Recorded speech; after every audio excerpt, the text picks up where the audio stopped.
What's up, guys? Welcome back to another episode of the Iron Roots podcast. This is episode 6. I'm your host, Zach Evanesh, and today I'm excited because I want to talk to you about one of my favorite books out there, and it's called Arnold Schwarzenegger's Encyclopedia of Modern Bodybuilding. Let's get into it. This is Plays Iron Roots, a podcast dedicated to uncovering the strength legends, the training methods, and the stories around physical culture and iron history. I'm your host, Zach Evanesh. Grab yourself a protein shake, chalk up, and prepare to travel back in time through some of the most awe-inspiring stories of iron history. It's go time.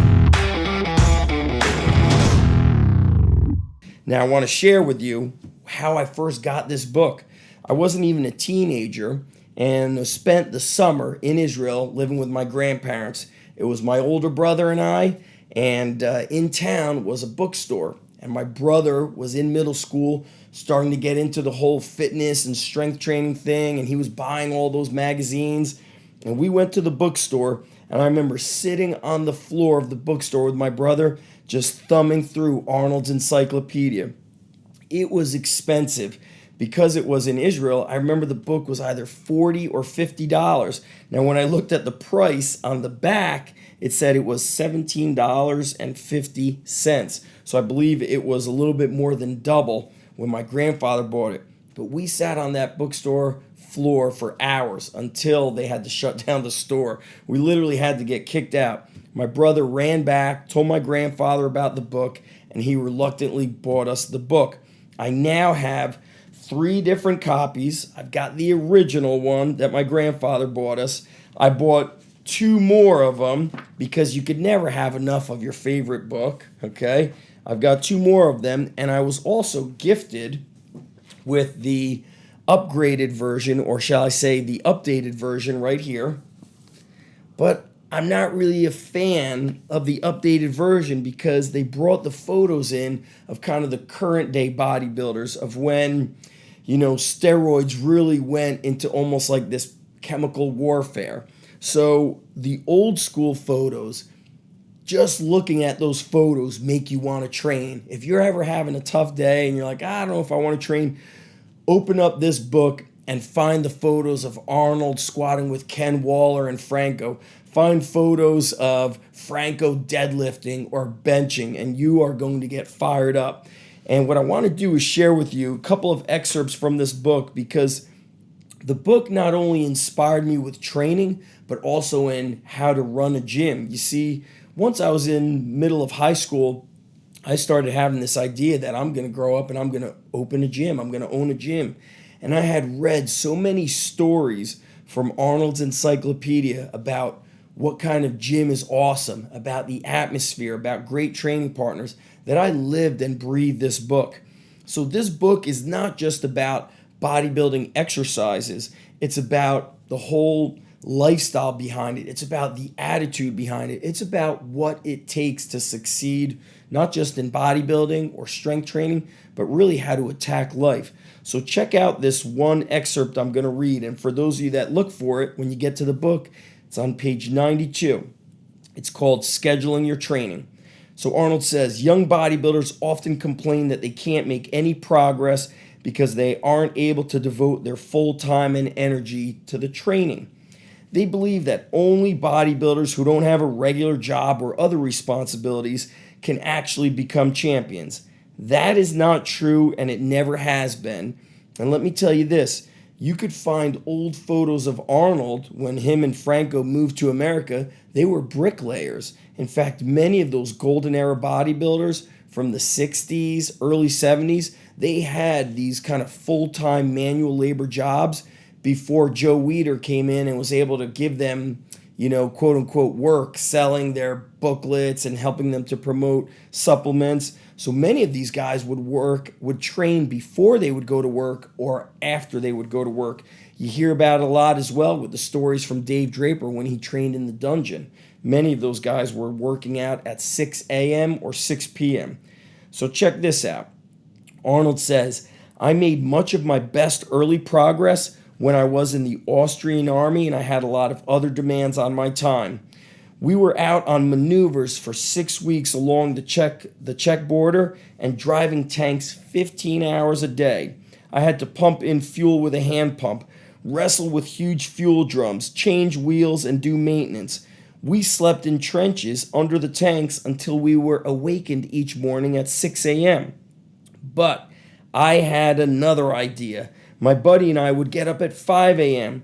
We would open the tool compartment of the tanks where we had stored our barbells and exercise for an hour before everybody woke up. So just hearing that story, I remember firing me up as a student, where if it was a day that I had exams that week, I remember saying to myself, okay, get to the gym at 9:30 at night and train for 30 minutes. This book was about finding a way versus finding an excuse. And I think today, more than ever, it's even more applicable. After we finished maneuvers for the day, we would train for another hour. So Arnold is one of the guys that brought in the kind of high volume double session training. Train in the morning, train again in the evening. He says, I can't imagine more difficult circumstances in which to train. So I submit that finding the time and energy for your workouts is simply a matter of motivation plus imagination. Each bodybuilder has to find time to train that suits his particular situation.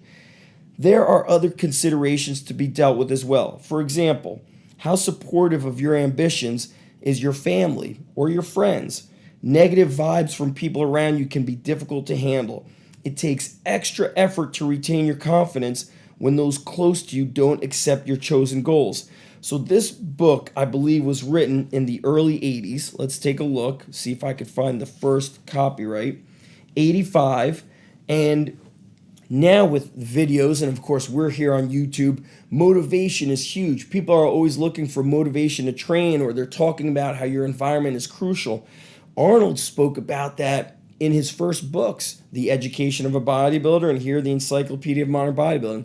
He talks about how he would fire training partners if they held him back. He talks about how he would break up with girlfriends if they got in the way of his training or his eating habits, because he was focused. He was all about winning. He wanted to win. And of course, in the movie Pumping Iron, he did act a bit because he knew that it would bring, about attention. But he spoke about how he didn't go to his father's funeral, and it made his mother extremely upset because he was training for, I think, the Mr. Olympia. And he said, nope, I'm not coming to the funeral.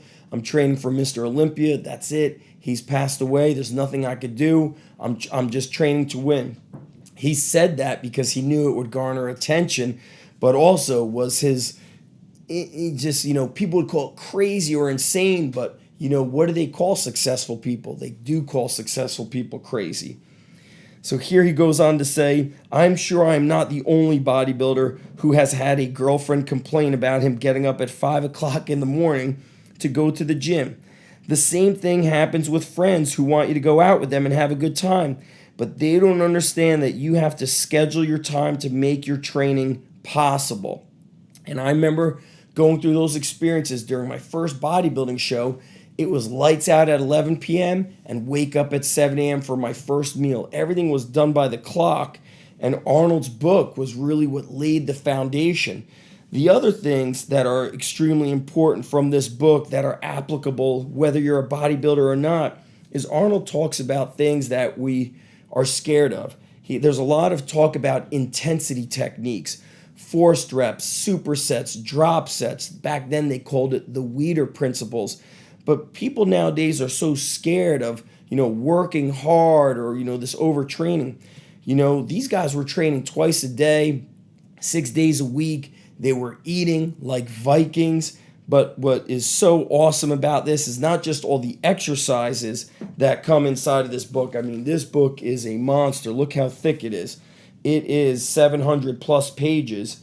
This book inspired me to write my own book, The Encyclopedia of Underground Strength, because I wanted it to be more than an instructional. So Arnold's book is not just an instructional. You're going to have this huge list of exercises that you could implement with yourself, or if you're a coach, the people you train. But you've also got these inspiring stories and the philosophies, and basically him sharing all the stories and inspiration he learned from people that mentored him, guys like Reg Park or the people that mentored him from his early days in Austria.